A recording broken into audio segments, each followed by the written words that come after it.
जी, आवाज आ रही है आपको?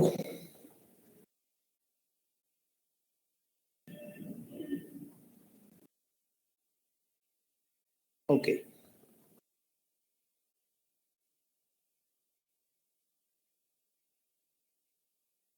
Okay, so we were discussing about the nucleophilic substitution reaction by elimination addition mechanism. So you can see here this molecule that is a parachlorotoluene. तो यहाँ पे you have a leaving group on the benzene ring and you have para position पे आपके पास electron donating group है. यहाँ पे electron withdrawing group नहीं है. It mean कि electrophilic substitution reaction होगी और this will follow the elimination addition mechanism. तो अगर जो पहले वाला मैकेनिज्म हमने ड्रा किया, अगर वो मैकेनिज्म ऑपरेट करता जिसको हम कहते हैं एडिशन एलिमिनेशन मैकेनिज्म, उसको क्या कहते हैं? एडिशन एलिमिनेशन मैकेनिज्म, जिसके अंदर मिजरहाइमर इंटरमीडिएट बनता है। तो अगर इस केस में ये मैकेनिज्म फॉलो करे तो 100% आप देखें कि जो अमाइड है, sodamide NH2 negative nucleophile, this will attack on the carbon which have leaving group और 100% आपके पास एक ही प्रोडक्ट बनना चाहिए। लेकिन इस केस में आप ये देखें कि दो प्रोडक्ट बनते हैं। एक पे जो पैरामिथाइल एनालीन बनता है और दूसरा मेटामिथाइल एनालीन बनता है, यानी कि NH2 उस कार्बन पे अटैच होता है, पे लिविंग ग्रुप लीव करता है और साथ वाली कार्बन जो कि ऑर्थो पोजीशन है टू दिस लिविंग ग्रुप वहां पे, तो 50-50 अमाउंट में ये दो प्रोडक्ट बनते हैं। तो यू कैन सी कि इट मीन कि ये तभी पॉसिबल है कि जब जो है एलिमिनेशन एडिशन मैकेनिज्म फॉलो हो और बेंजाइन जो है वो एज ए इंटरमीडिएट बने। अब दोनों साइडों पे जो प्रोटॉन है दे आर इक्विवेलेंट, तो कोई भी एक ऑर्थो प्रोटॉन रिमूव होगा, ठीक है, आपके पास ये बेंजाइन बनेगा, ठीक है, बेंजाइन बनेगा। You have methyl over here and then incoming nucleophile आपका पास जो NH2 है that has equal chances to attack either at this position or at this position, ठीक है। तो आपके पास ये दोनों प्रोडक्ट बनेंगे।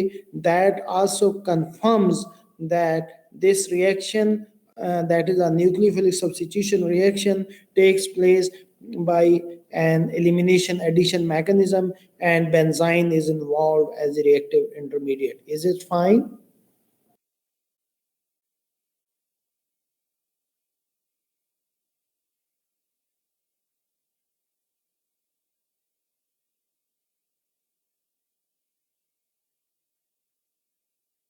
Okay, then let's move forward. We can see the mechanism of this react. You can see this this base will remove this proton and then you have benzene over here. You will get a benzene.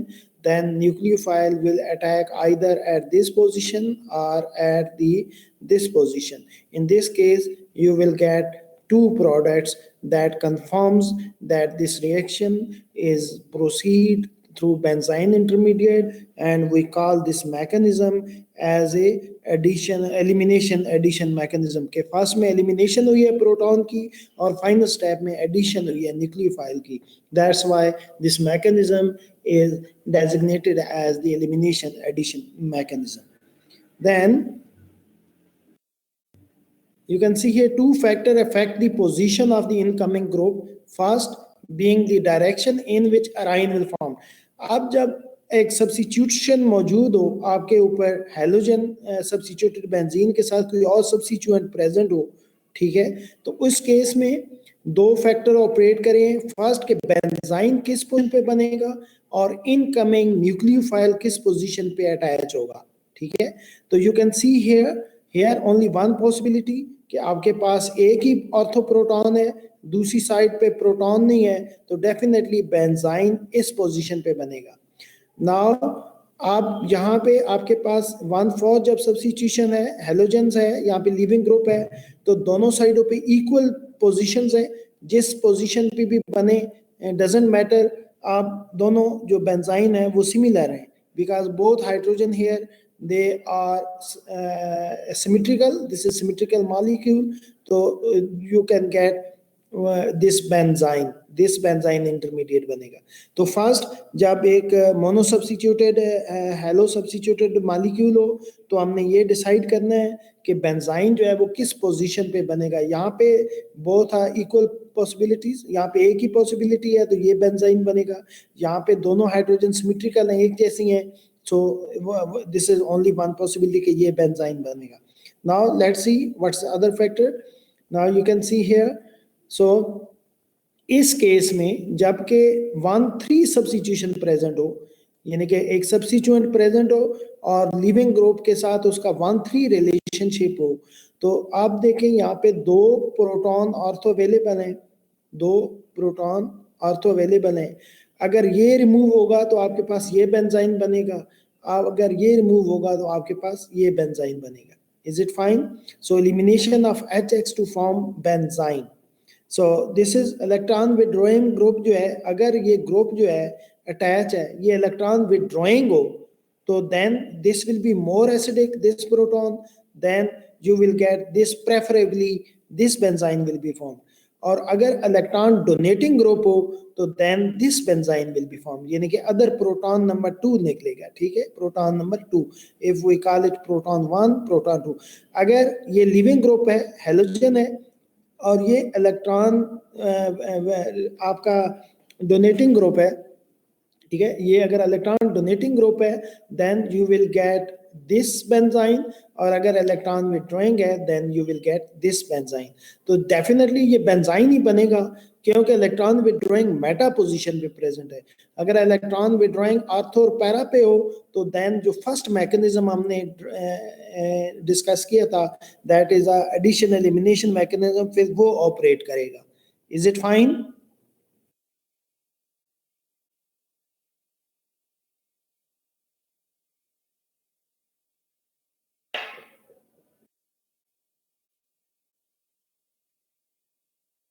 जी आवाज आ रही है आप लोगों को?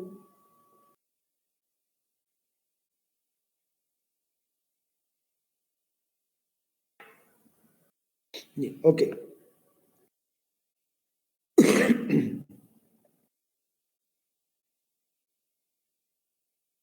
जी मैंने discuss किया कि फॉर एग्जांपल यू है मोनो सब्स्टिट्यूटेड बेंजीन, यहाँ पे आप डिस्कस करें तो यहाँ पे एक ही चांस है बेंजाइन, क्योंकि एक ही ऑर्थो प्रोटॉन प्रेजेंट है, तो बेस जब इसको रिमूव करेगा and then leaving group leave करेगा तो ये बेंजाइन बनेगा, एक ही पॉसिबिलिटी है। इस केस में भी दोनों प्रोटॉन सिमेट्रिकल हैं, जो भी रिमूव होगा वो एक ही बेंजाइन आपके पास बनेगा। लेकिन अगर लिविंग ग्रुप और इस सब्स्टिट्यूएंट का रिलेशन 1,3 है, ये देखें ये 1, 2, 3 पोजीशन पे है, मैटर टू ईच अदर है, तो यहाँ पे बेंजाइन 2 पॉसिबिलिटीज हैं। अगर 2 ऑर्थो प्रोटॉन है, अगर ये रिमूव होगा तो ये बेंजाइन नंबर 1 बनेगा, और अगर ये प्रोटॉन रिमूव होगा तो देन बेंजाइन नंबर 2 बनेगा। तो ये डिपेंड करता है इस सब्स्टिट्यूएंट के ऊपर। अगर ये सब्स्टिट्यूएंट इलेक्ट्रॉन डोनेटिंग है तो बेंजाइन नंबर 2 बनेगा, दिस वन। ठीक है, और अगर इलेक्ट्रॉन विथड्रॉइंग है तो you can see this is electron withdrawing, जो लिविंग ग्रुप है ये इलेक्ट्रॉन विथड्रॉइंग है, तो ये प्रोटॉन मोर एसिडिक हो जाएगा, तो आपके पास बेस जो है OH नेगेटिव है या सोडामाइड है, वो इस प्रोटॉन को रिमूव कर लेगा और this you will get this benzyne. Is it fine? जी। Then the second factor is that the arine once formed, जब एक दफा अराइन या बेंजाइन बन जाता है तो नेक्स्ट स्टेप में एडिशन होती है। पहले में एलिमिनेशन होके बेंजाइन बनेगा जिसको हम एराइन भी कहते हैं, वो जब बन जाएगा तो फिर उसके बाद अटैक करना होता है आपका न्यूक्लियोफाइल ने, ऐड होना होता है सेकंड स्टेप में, तो वो किस पोजीशन पे जाएगा।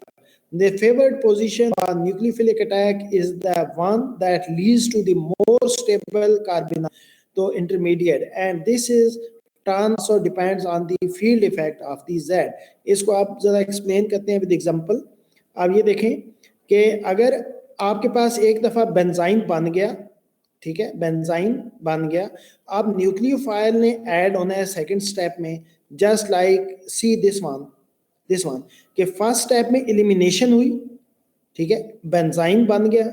ये तो मोनो सब्स्टिट्यूशन है ना, तो सब्स्टिट्यूशन पे हम डिस्कस करेंगे। और सेकंड स्टेप में क्या होता है कि न्यूक्लियोफाइल ऐड होता है और ये कार्बोनाइन बनता है, and then this carbonyl will take proton from the reaction mixture to give final nucleophilic substitution product।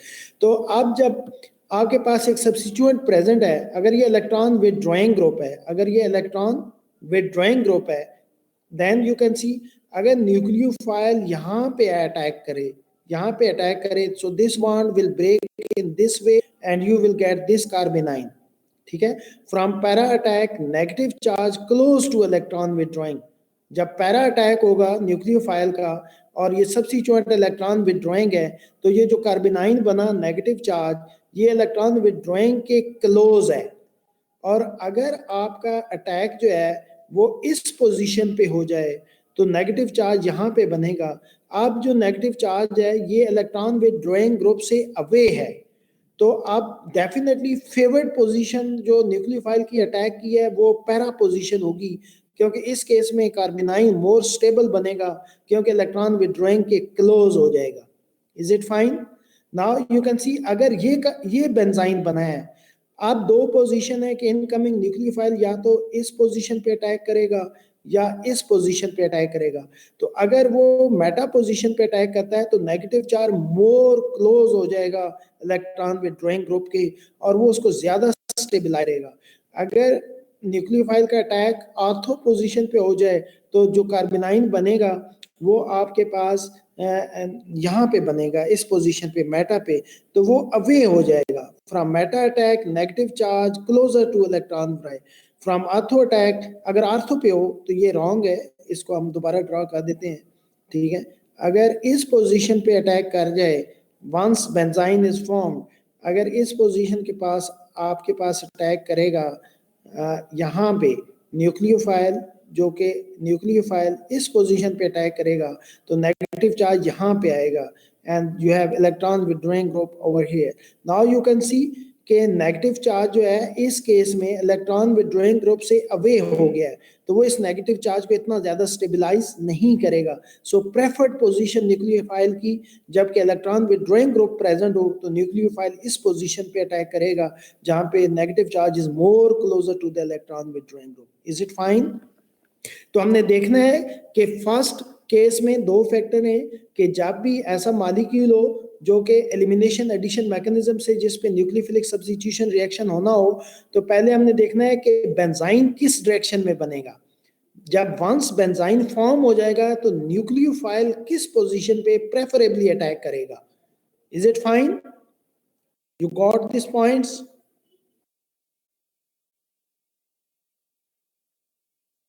जी, आवाज आ रही है आप लोगों को?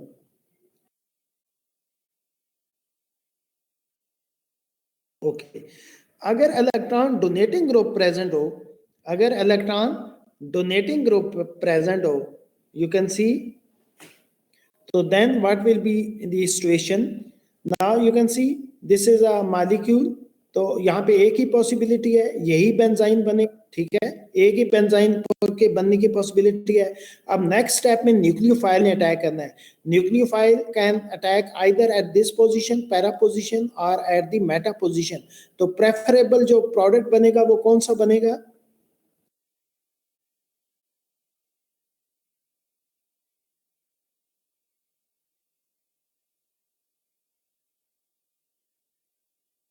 जी, प्रेफरेबल आपके पास ये प्रोडक्ट बनेगा, क्योंकि इस केस में नेगेटिव चार्ज जो आएगा वो पैरा पोजीशन पे आएगा और इलेक्ट्रॉन डोनेटिंग से अवे है, क्योंकि इलेक्ट्रॉन डोनेटिंग डिस्टेबलाइज करता है कार्बोनाइन को अगर उसकी क्लोज कार्बोनाइन हो। Is it fine? तो यहाँ पे जो CF3 ग्रुप है, CF3 strongly electron withdrawing by inductive effect. तो first you will get this benzyne. Now there are two possibilities, either nucleophile come at this position और at this position. तो यहाँ पे प्रेफरेबली जो है जब पैरा पोजीशन पे अटैक करेगा न्यूक्लियोफाइल तो नेगेटिव चार्ज जो है वो closer to electron withdrawing group आएगा। जब इलेक्ट्रॉन विड्रॉइंग ग्रुप के क्लोजर आएगा उसको मोर स्टेबल करेगा। इसका मतलब है कि ये पैरा पोजीशन वाला जो प्रोडक्ट है ये ज्यादा रेशो में बनेगा, because in this case the carbanion is more stable as compare to this product. Is it fine?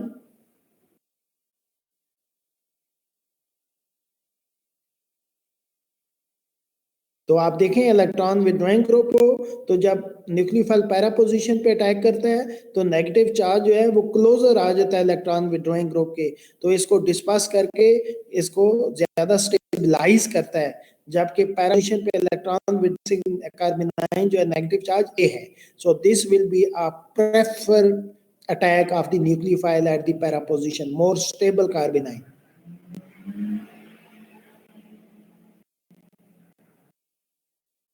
Now in this case you can see here कि यहाँ पे एक ही पॉसिबिलिटी है, एक ही आपके पास प्रोटॉन, तो डेफिनेटली आपके पास ये एक बेंजाइन बनेगा, यहाँ पे ये बेंजाइन बनेगा। नाउ और तो ये मिक्सर बनेगा क्योंकि ये इलेक्ट्रॉन डोनेटिंग बाय इंडक्टिवली है, तो either is this one or this one, but little bit more amount इसकी बनेगी, क्योंकि इस केस में नेगेटिव चार्ज जो है वो away from electron donating group आ जाता है, जबकि इस केस में आपके पास ये बेंजाइन बनेगा। अब आपका न्यूक्लियोफाइल इस पोजीशन अटैक करता है तो नेगेटिव चार्ज इस पोजीशन पे आएगा, इसको ये इलेक्ट्रॉन विड्रॉइंग मोर स्टेबल करता है। अमाउंट जो है आपकी सिर्फ ट्रेसेस ऑब्जर्व होती हैं, यहाँ इस केस में नेगेटिव यहाँ पे इलेक्ट्रॉन विड्रॉइंग के करीब आता है, this is a more than 90% product, you will get a more than 90% product when this will attack at the just a moment. Hello जी, अस्सलाम वालेकुम डॉक्टर साहब। ये सर मैं ऑनलाइन क्लास में हूँ, हुक्म करें आप।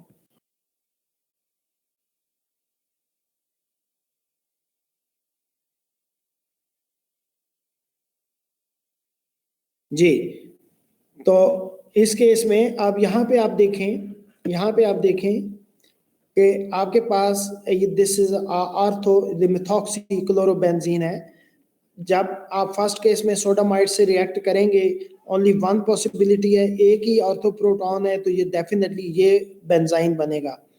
Now this case the in this case you can see when this will attack on one, this is electron withdrawing electronegative atom है, तो मेटा पे अटैक जो है वो प्रेफर करेगा। this is a little bit confusion here, yes this is electronegative atom, यहाँ पे electronegative atom है,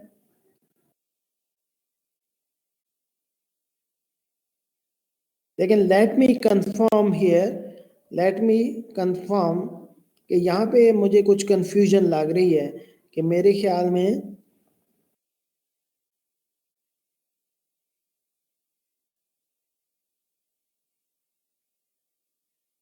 जी, इसको जरा मुझे लेट मी कंफर्म कि यहाँ पे कंफ्यूजन है कि मिथॉक्सी इलेक्ट्रॉन डोनेटिंग होता है बाय रेजोनेंस, ठीक है। So let me confirm this one, क्योंकि CF3 और OCH3 सेम वे बिहेव नहीं कर सकते, क्योंकि CF3 जो है जो इलेक्ट्रॉन विड्रॉइंग है और मिथॉक्सी इलेक्ट्रॉन डोनेटिंग है। Is it fine? तो let me check this one, may be this is wrong, ये मैं चेक करके आपको फिर बताता हूँ, ठीक है। लेकिन मेरे ख्याल में ये प्रोडक्ट ज्यादा बनना चाहिए, क्योंकि इस केस में नेगेटिव चार्ज जो है वो अवे हो जाता है इलेक्ट्रॉन डोनेटिंग ग्रुप से, जबकि इसके केस में नेगेटिव चार्ज जो है इलेक्ट्रॉन डोनेटिंग ग्रुप के क्लोज आ जाता है, तो ये इसको डिस्टेबलाइज करता है। So let me check this one, so इसको हम रिकन्फर्म कर लेते हैं, ठीक है। सो इस पॉइंट को हम रिकन्फर्म हियर, मुझे ये रॉन्ग लग रहा है, ठीक है, ओके।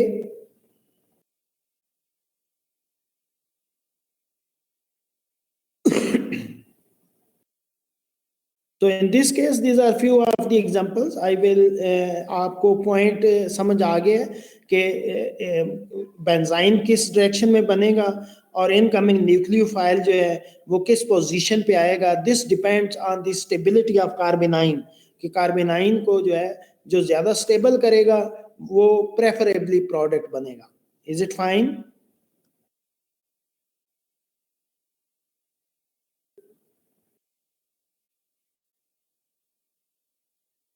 तो अगर डबल क्लोरो है तो डेफिनेटली आपके पास दो प्रोटॉन है, आपके पास 2 प्रोटॉन है, तो प्रेफरेबली ये बेंजाइन फास्ट बनेगा। ये और एसिडिक है, this is in between 2 electron with drawing group, this is a more acidic, this will be form preferably. Now nucleophile जो है वो प्रेफरेबली इस पोजीशन पे आएगा, क्योंकि यहाँ पे जब नेगेटिव चार्ज आएगा तो ये इलेक्ट्रॉन विद ड्राइंग ग्रुप उसको स्टेबलाइज करेगा।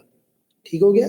तो इस केस में एक ही पॉसिबिलिटी है, कोई भी ये बेंजाइन एक ही बनेगा, और फिर जब न्यूक्लियोफाइल आएगा तो इस पोजीशन पे आएगा, क्योंकि जब नेगेटिव चार्ज इस पोजीशन पे आएगा तो इसको ज्यादा इलेक्ट्रॉन विथड्रॉइंग ग्रुप के करीब है तो इसको ज्यादा स्टेबलाइज करेगा।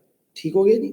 और यहाँ पे भी आपके पास एक ही पॉसिबिलिटी है बेंजाइन बनने की, और incoming nucleophile definitely will come at this position. In that way जो आपके पास after the attack of nucleophile जो कार्बोनाइन बनेगा वो इस पोजीशन पे बनेगा, and that is close to the electron withdrawing group, so you will get preferably this product.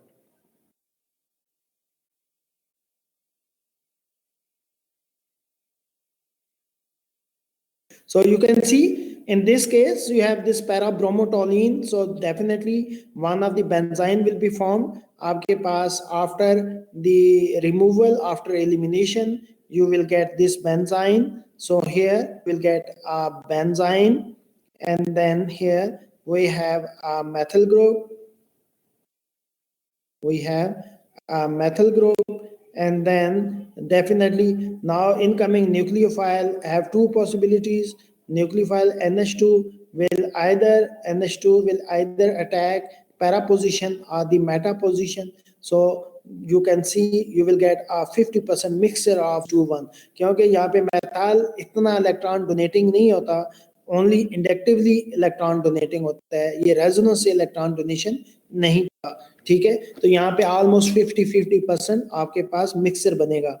And when you have this compound, this is a para-bromophenol, so in the case in the base condition it will exist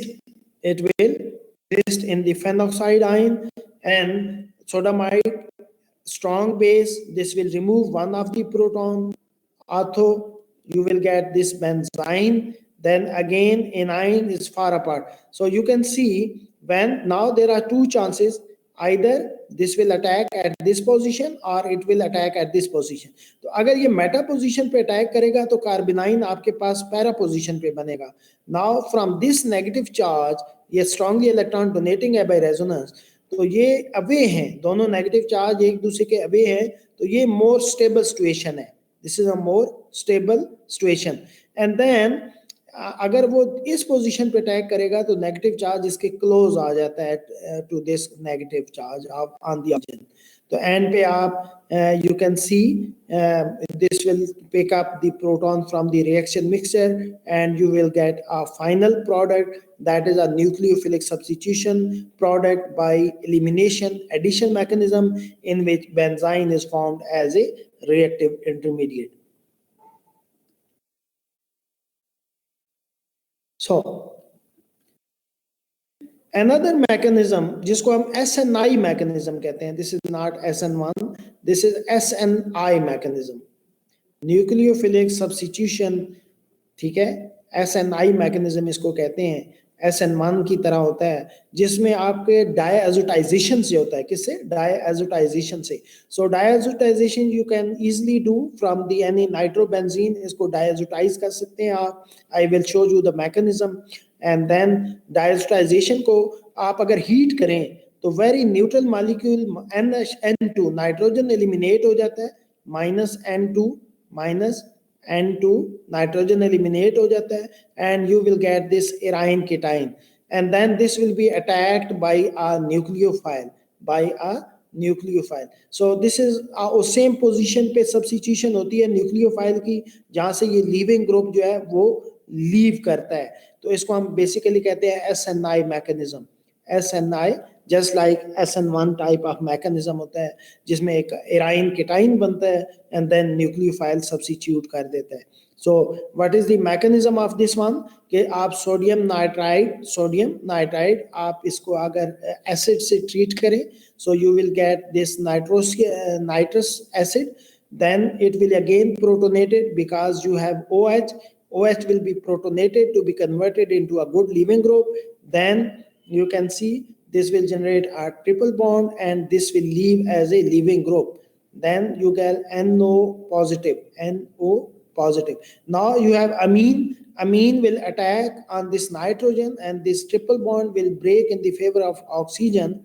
So again, this will again pick up, this will be proton shift, removal of proton from nitrogen positive, and this will become an OH. Under acidic condition, this OH will be converted into a good leaving group, and then this will be converted into a nitrogen triple bond. So this is a diazotization mechanism कि एक nitro group को आप किस तरह डाइएजोटाइज कर लेते हैं. Is it fine? And then this can be easily removed by heating a very neutral molecule, that is a stable molecule. Nitrogen will be eliminated and you will get a carbocation. This carbocation is then attacked by a nucleophile and you will get overall a nucleophilic substitution product. इसको हम कहते हैं nucleophilic substitution product. और ये डायएजोटाइजेशन, ये आपने lab में experiment भी किया होगा एजोडाइज बनाने के लिए. डायएजोटाइजेशन reaction, it can be easily done in the laboratory also. You done experiment also in the lab. Diazotization का किया है experiment आपने, ठीक है. So basically this is a nucleophilic substitution reaction होता है, ठीक है. Diazotization के बाद किसी भी न्यूक्लियोफाइल से आप इसको रिप्लेस कर सकते हैं, ठीक है.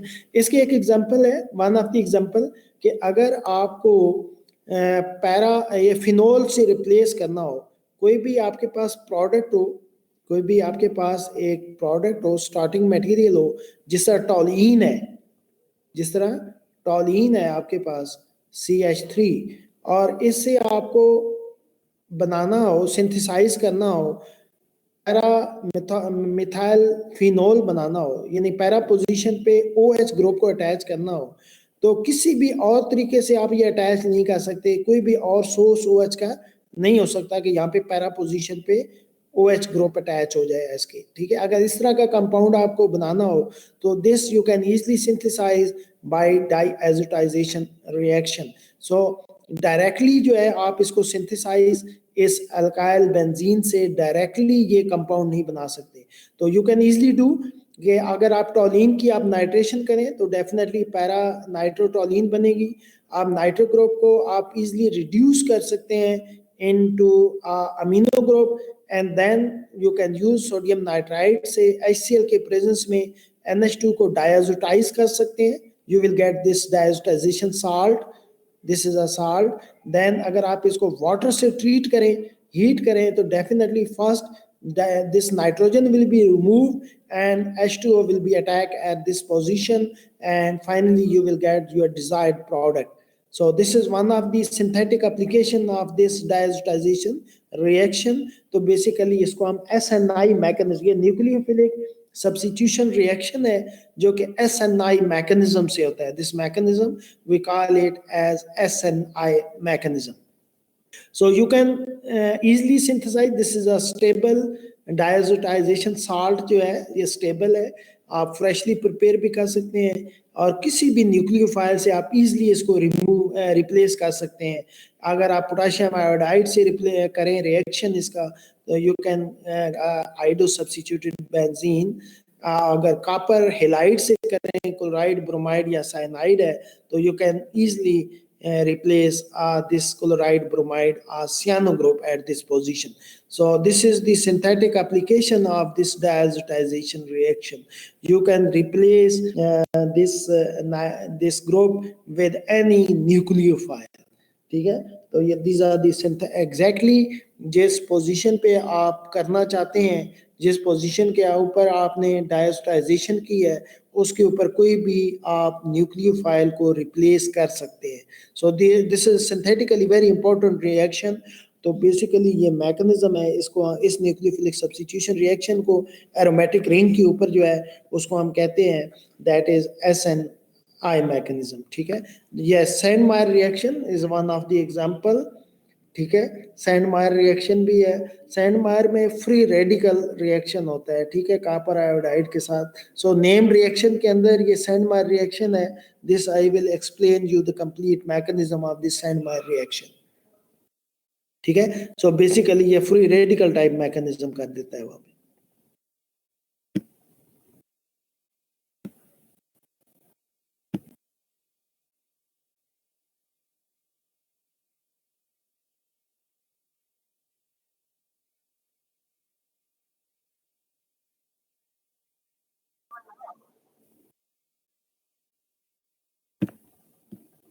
जी आवाज आ रही है मेरी आपको?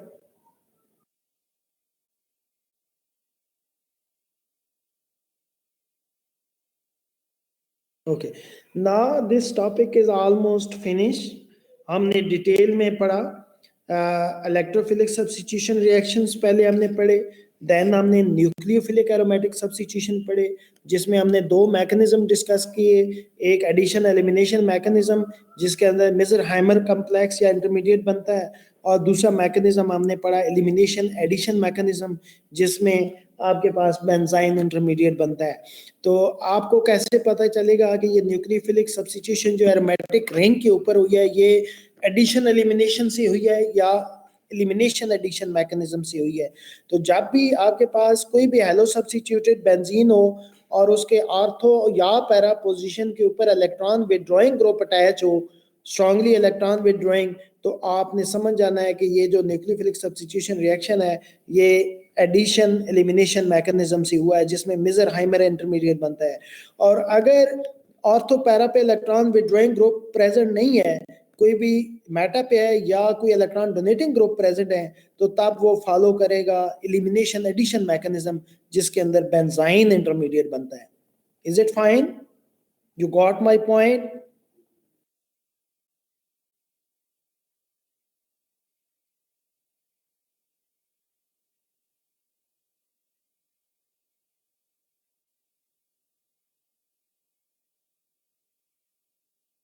Okay, so any problem up till now? Because वो ये कंप्लीट जो चैप्टर था आपका ये कंप्लीट हो गया जिसमें न्यूक्लियोफिलिक एरोमेटिक सब्स्टिट्यूशन रिएक्शन थे।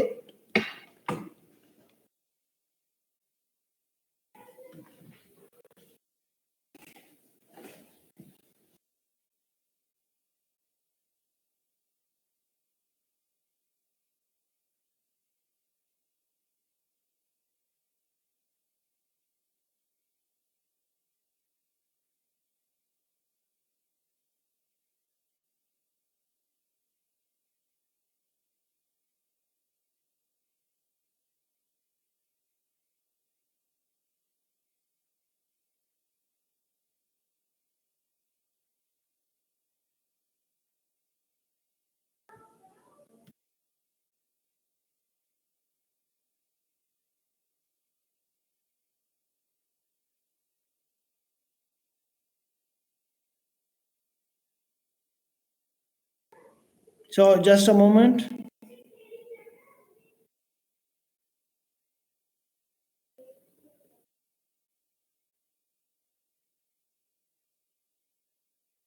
जी, इसके लिए बेंजाइन बनाने के लिए आपको वेरी स्ट्रॉन्ग बेस यूज करना होता है।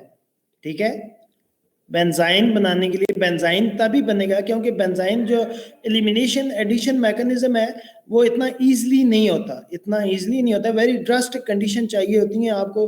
तो sodamide is a very very strong base, then it will pick up the proton to generate the benzyne. इसके अलावा very strong concentrated sodium hydroxide अगर आप यूज करें तब भी बेंजाइन बनता है। ठीक है जी।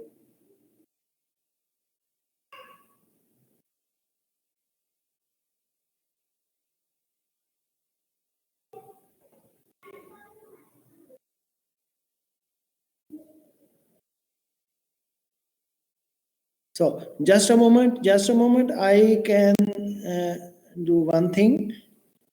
Just a moment.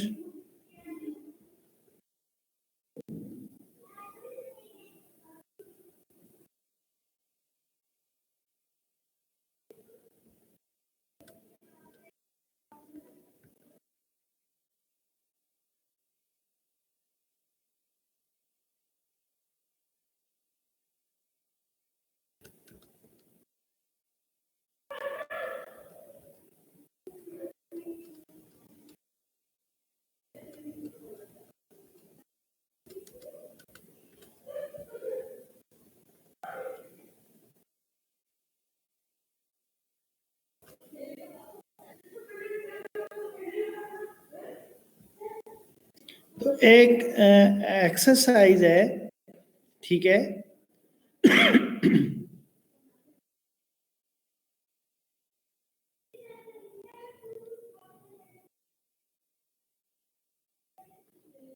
Ji Ayesha, what you are asking about? जी इलेक्ट्रॉन डोनेटिंग हो सकते हैं, क्यों नहीं हो सकते? एलिमिनेशन एडिशन में इलेक्ट्रॉन डोनेटिंग ग्रुप हो सकते हैं। यही तो एग्जांपल मैंने आपको बताई थी फ्यू, कि जब इलेक्ट्रॉन विड्रॉइंग सब्स्टिट्यूट हो और इलेक्ट्रॉन डोनेटिंग हो, तो बेंजाइन पहले किस डायरेक्शन में बनेगा और न्यूक्लियोफाइल किस पोजीशन पे अटैक करेगा प्रेफरेबली। ठीक हो गया जी।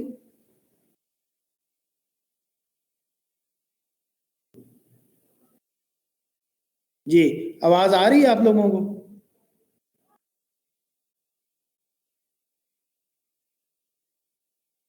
Okay, now you have your any copy आपके पास है, पेंसिल है आपके पास, यू कैन राइट समथिंग?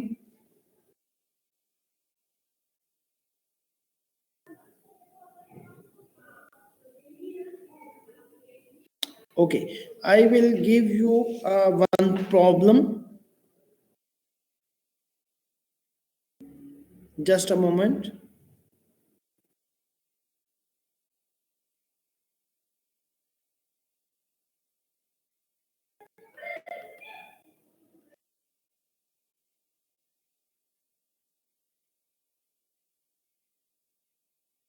आपके पास if you have a simple benzene, तो आपने इससे डिफरेंट प्रोडक्ट बनाने हैं।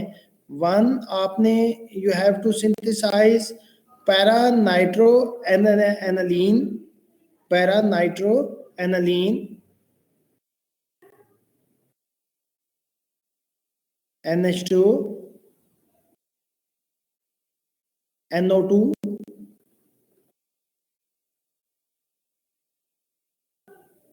फिर आपने इससे बनाना है मेटा नाइट्रोबेंजीन, और फिर आपने इसे सिंथेसाइज करना है ऑर्थो नाइट्रोबेंजीन। ठीक है, तो ये आप कैसे बनाएंगे? ठीक है, ये तीन प्रोडक्ट आपने बेंजीन से बनाने हैं। ठीक है, para para nitrobenzene, ortho nitrobenzene and then meta nitrobenzene. So how you will do this reaction? So anybody quickly, ये अभी आपने करना है। I am giving you only 5 minutes for this one. तो जो सबसे पहले करके मुझे बताएगा उसको 20 मार्क्स एक्स्ट्रा दूंगा मैं।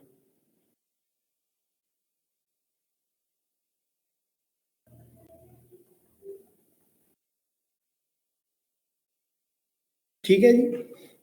सो यू गॉट, आप सबको नजर आ रहा है, स्टार्टिंग फ्रॉम बेंजीन आपने पैरा नाइट्रोएनालीन बनानी है, मेटा नाइट्रोएनालीन बनानी है और ऑर्थो नाइट्रोएनालीन बनानी है।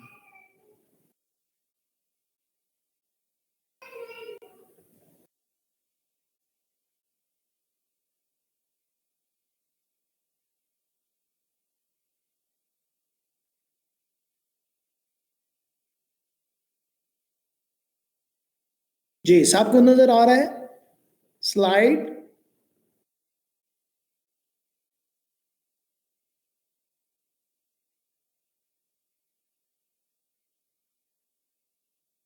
Areeba, is not so simple कि आप एनालीन बनाएंगे। एनालीन कैसे बनाएंगे जनाब? बेंजीन से एनालीन बना के दिखाओ जरा।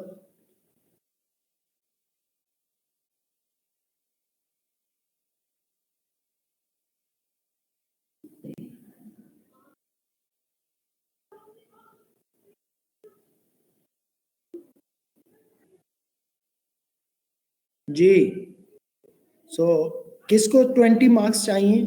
ये अरीबा के तो कट गए, 20 मार्क्स कट गए, इसके माइनस हो गए।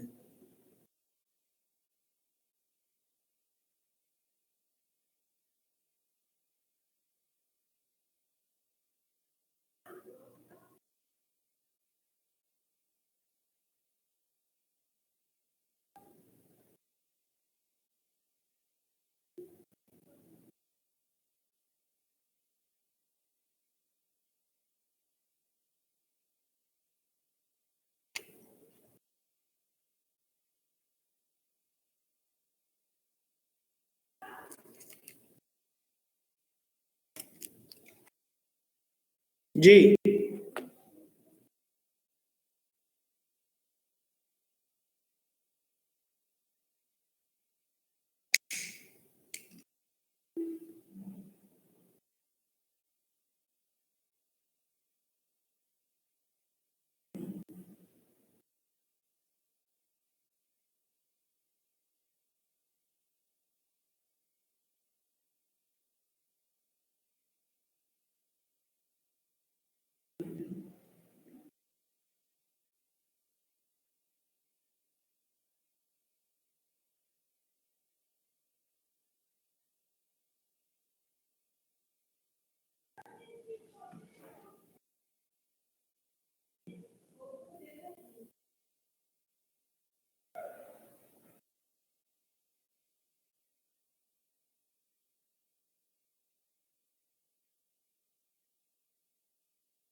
So time almost over.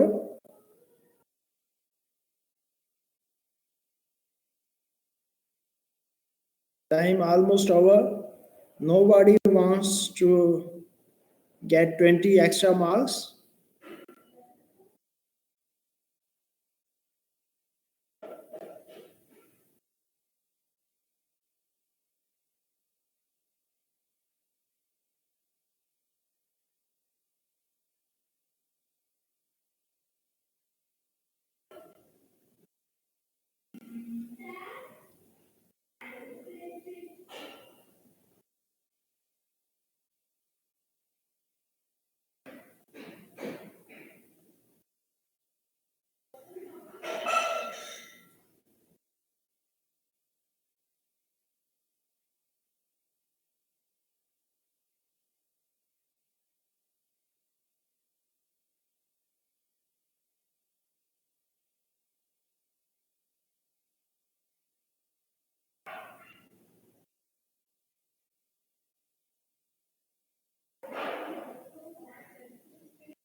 Ji, Pakiza, you are okay up till now.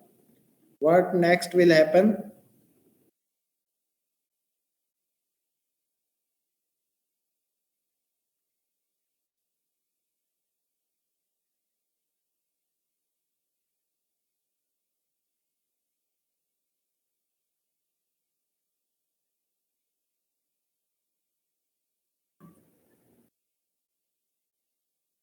जी, ठीक है जी। Hamad, you are almost close. So now please stop writing. तो पाकीज़ा के 5 नंबर हो गए, हमाद 10 हो गए। ठीक है जी, एक्स्ट्रा मार्क्स। तो ये याद कराने हैं आपने, जब मैं आपको मार्क्स दूंगा। तो आप, time is over, stop writing and listen to me carefully. जी।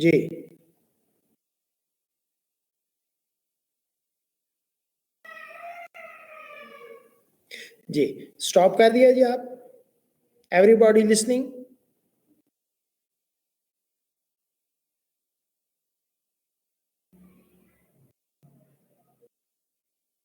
सबको आवाज आ रही है मेरी?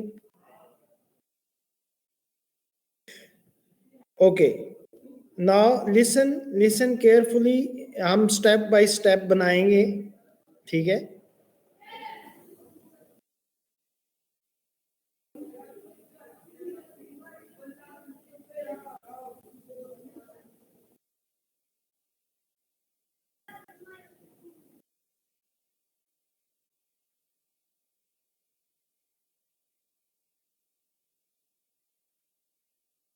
Now we will do a step by step. Let me erase this one.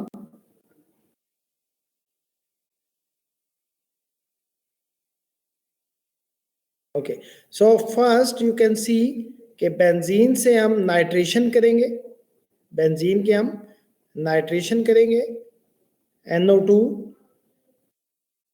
Nitration, reagent आपने खुद लिख लेने हैं।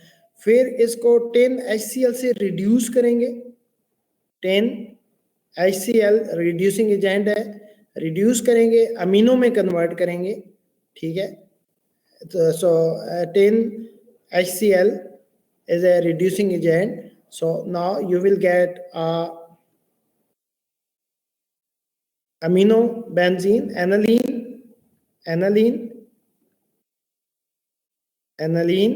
अगर यहाँ पे हम नाइट्रेशन कर देंगे तो ट्राई नाइट्रो एनालीन बन जाएगी। कि आपको एक चीज बताई थी, aniline is electron donating by resonance very strongly activating toward electrophilic substitution reaction. तो यहाँ पे अगर हम नाइट्रेशन करेंगे तो आपके पास तीनों पोजीशनों पे नाइट्रेशन हो जाएगी।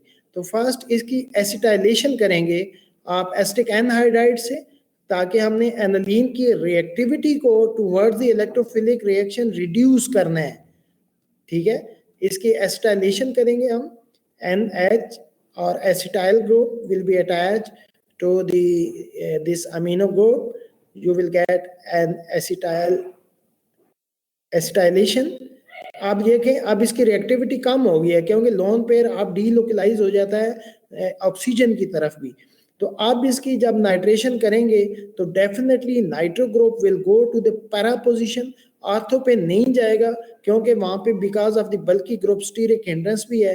तो आपके पास जो मेजर प्रोडक्ट बनेगा वो para nitro acetyl NO2 NO2 NO2, and then you have this NH and acetyl group. Now we can easily deprotect it by pyrolysis. आप acetylation कर सकते हैं to get your final desired product, that is para nitroaniline. ठीक है जी? You got this point? Now you can easily get this para nitroaniline.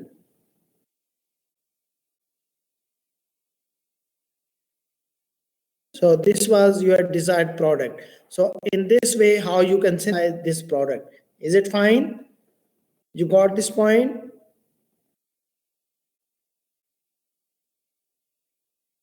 जी आवाज आ रही है आपको?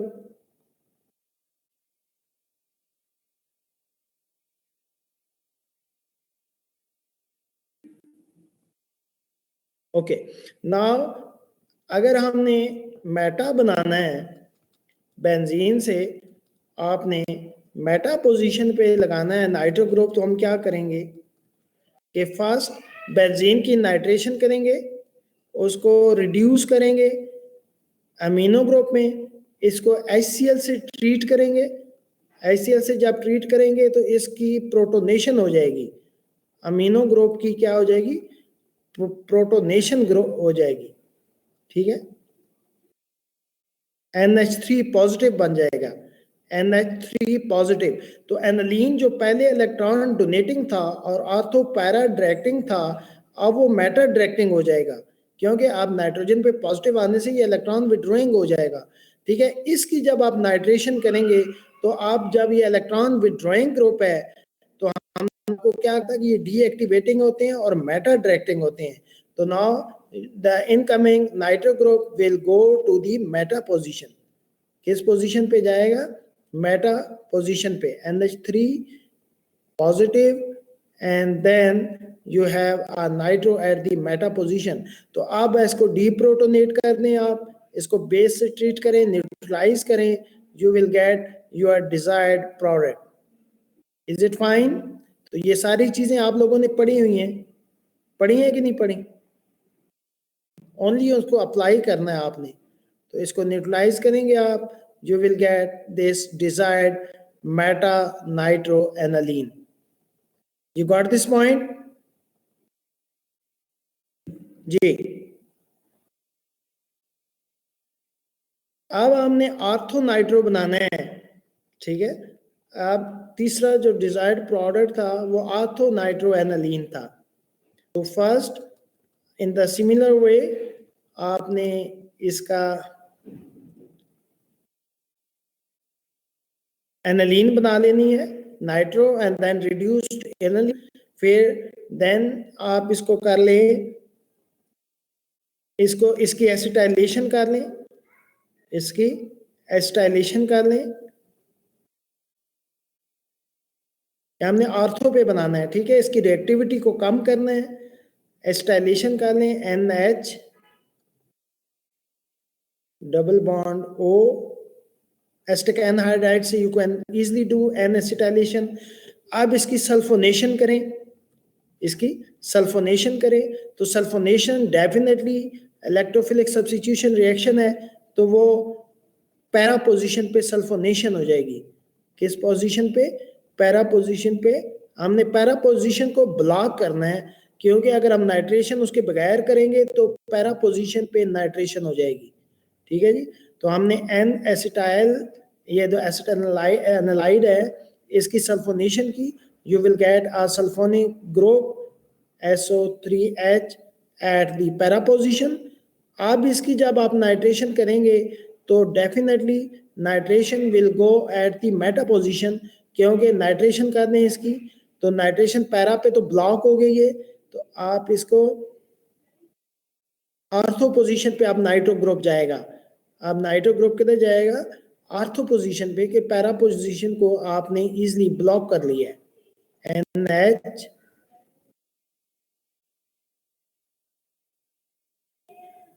and then you will get ortho nitro group. After nitration will go to the ortho position and the para position पे आपके पास sulphonic acid group है। तो आपको एक रिएक्शन बताया था, डीसल्फोनेशन रिएक्शन। तो इसको अगर H2SO4 से ट्रीट करें तो पैरा पोजीशन से डीसल्फोनेशन हो जाएगी। You remember that reaction? That is a desulfonation reaction.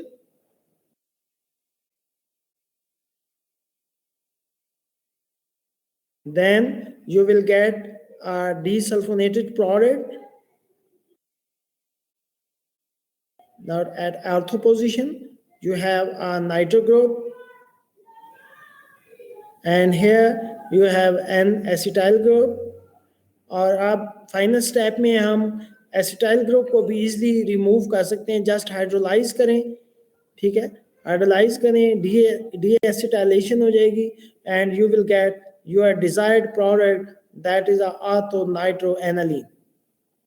So this is all the application. अभी तक जो हमने ये इलेक्ट्रोफिलिक सब्स्टिट्यूशन रिएक्शन पढ़े हैं, ये उसको सिर्फ आपने अप्लाई करना है। ये सारी चीजें आपने पढ़ी हुई हैं।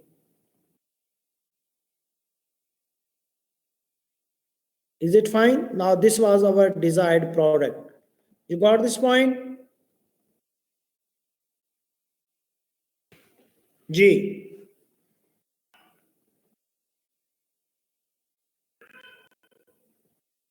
तो इसमें मुश्किल थी जी।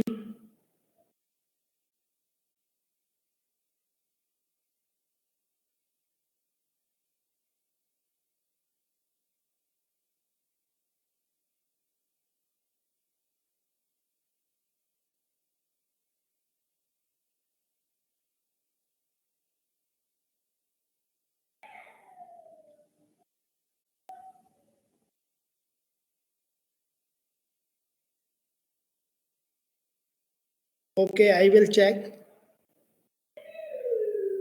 चेक देन 2 मार्क्स आपको भी दे दूंगा, ठीक है। सो ज्यादा मार्क्स जो हैं वो हमाद को मिले। हमाद, आई थिंक हमाद ने काफी बेहतर आंसर किया।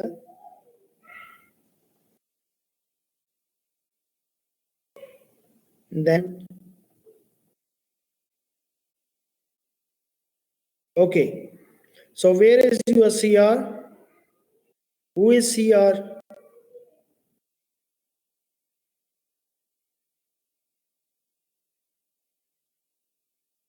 CR and GR.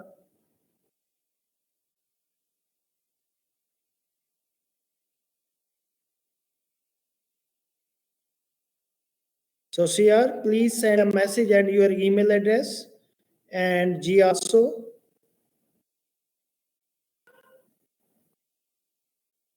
So I will send you slides so you can share with your whole class.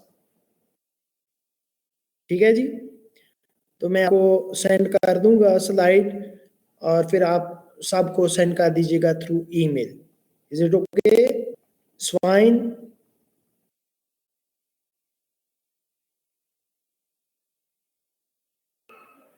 Okay, inshallah today I will send you.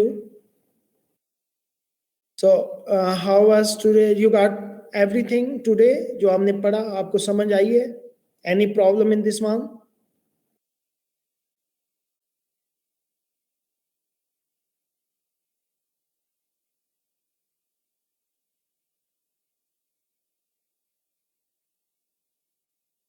जी.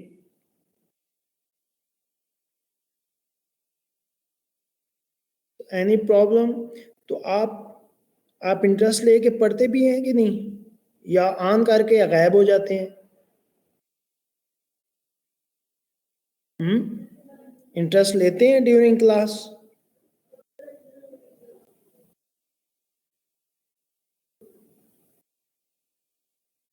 तो आपकी बाकी ऑनलाइन क्लासें कैसे चल रही हैं?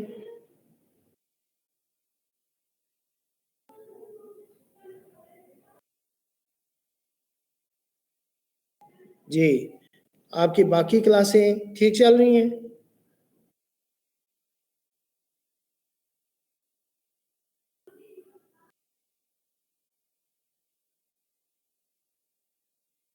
चलें इंशाल्लाह. But this is a problem not only with us but all over the world.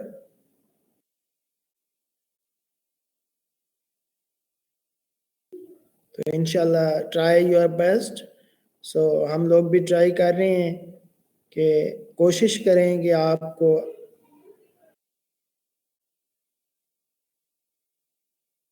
कुछ ना कुछ समझ आए, लेकिन फिर भी डेफिनेटली. जी, मैं आपको लेक्चर लिंक भेज दूंगा. ठीक है, आप ईमेल जो भेजेंगे मैं उस पर शेयर कर दूंगा, और then you can get that. ठीक है. Okay, yes, today morning was also a portal issue. So definitely technology है तो प्रॉब्लम आएंगे, और इंटरनेट की भी प्रॉब्लम होते हैं, लेकिन इसके साथ ही हमने गुजारा करना है. ठीक है, बस आप कोशिश करें. I am available all the time on the WhatsApp also. किसी को कोई प्रॉब्लम है, कोई आपने पॉइंट समझना है, just send me a message on WhatsApp. So इंशाल्लाह I will try my best कि आपको समझाएं. ठीक है. So don't worry about attendance, don't worry about attendance. ठीक है. Okay, I will send. मैं पोर्टल के ऊपर डाल दूंगा असाइनमेंट को रात को ही इंशाल्लाह. ठीक है. And then I will convey you, और उसका टाइम भी ड्यूरेशन फ्यू डेज सेट कर दूंगा, और उसको वापस आपको अपलोड करनी पड़ेगी पोर्टल के ऊपर ही. लेकिन उस टाइम लिमिट का ख्याल रखिएगा, क्योंकि ये प्रॉब्लम है कि पोर्टल के ऊपर टाइम लिमिट सेट करनी पड़ती है, और उसके बगैर फिर आप ड्यू टाइम में आपको सबमिट करनी होती है. ठीक है जी. Okay, then I think for today it's enough. ये तमाम टॉपिक हमने कवर कर लिया है. नेक्स्ट लेक्चर हम कार्बोनल केमिस्ट्री पढ़ेंगे, जिसमें एल्डोल रिएक्शन है and other some named reaction है, और उसके अलावा सिर्फ आपका एक टॉपिक रह जाएगा, and that is addition reaction, alkene reactions हैं. तो वो आपने माशाल्लाह FSE से पढ़ रहे हैं, that's not a very difficult topic, तो वो भी इंशाल्लाह मैं आपको पढ़ा दूंगा। तो इस तरह आपका कंप्लीट कोर्स जो है इंशाल्लाह कवर हो जाएगा। तो इसके बाद सिर्फ आपके दो टॉपिक रिमेनिंग हैं। एक है कार्बोनल केमिस्ट्री है, जिसमें एल्डोल रिएक्शन है, सम नेम्ड रिएक्शन है, और इसके अलावा एडिशन रिएक्शंस ऑफ एल्कीन्स हैं। ठीक है जी। I don't know at the moment, क्योंकि यूनिवर्सिटी लॉक है, कोई भी अथॉरिटी नहीं है। तो इंशाल्लाह हम नेक्स्ट वीक में डिसाइड करेंगे कि पेपर कब होंगे। ठीक है, तो most probably at the end of January, अगर यूनिवर्सिटी 10th ओपन होती है या आफ्टर फर्स्ट ओपन होती है, तो डिसाइड हो जाएगा कि आपके paper at the end of January होंगे या फर्स्ट वीक ऑफ फरवरी होंगे। ठीक है, so it depends on the situation कि कैसे डेवलप होती है, लेकिन मेहनत करें, कोशिश करें। ठीक है, सो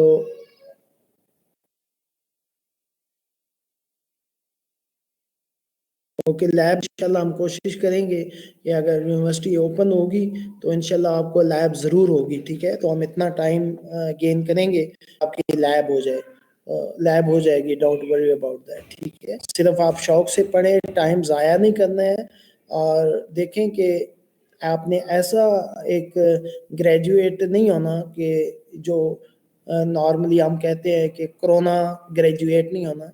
आपने कोशिश करनी है, we are available for you all the time, WhatsApp पे भी, पोर्टल पे भी। तो आपको जो भी प्रॉब्लम है, आपने कोशिश करनी है टू डेवलप योर कंसेप्ट्स। ठीक है, तो विदाउट कंसेप्ट पढ़ने का कोई फायदा नहीं है। आप कोशिश करें कि अपने कंसेप्ट बिल्ड करें। ठीक है जी।